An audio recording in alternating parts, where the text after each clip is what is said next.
Hola, chica! Samahan nyo na naman ako sa aking ganap today. Ito fresh na fresh lang to from last night. Oktoberfest by our company. Since we are a German company, sineselebrate talaga nila ang Oktoberfest. But this is the first time that we were invited. Ayan na nga at nagdadatingan na sila. We're here at the silo at the palace. Hello, BGC people! Ay, bakit may nagmaman? Anyway, ayun na nga. Sabi ng company, wag puro trabaho. Pumarty naman kayo. Kaya nga sila na nagpa-party para sa mga empleyado. Here's a toast for all the hardworking employees. Cheers! Pero para may energy tayo bago pumarty, kumain muna tayo. Binigyan nga pala kami ng food stub para dyan. And I must say, masarap lahat ng food nila. After dinner, nagpa-games naman sila. At itong second game ay drinking challenge. O diba, lasingan talaga. And the party has officially started. Since this is a private event, exclusive ang silo from 6 p.m. to 10 p.m. for us. And it was open from 10 p.m. onwards for the public. So ayan na nga at sumugod na ang mga party peeps sa dance floor. At kaming mga titos and titas, tambay lang dito sa gilid-gilid.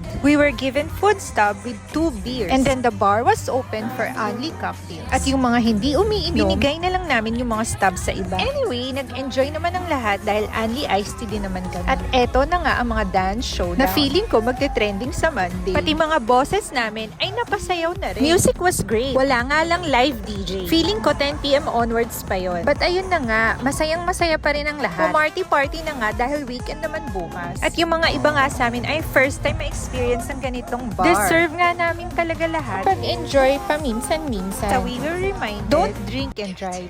At syempre, ito na nga, nag-picture-picture muna kami habang pumaparty yung iba. At as titos and titas, na mga lamigin at ginawin, at inaantok na, pakanta-kanta na lang kami dyan. At picture-picture. After the party, nag-aayayaan pa yung iba na lumipat ng bar. At syempre tayo uuwi. The night is young, but I am old. So let's go home. Babush! Uwi na ako!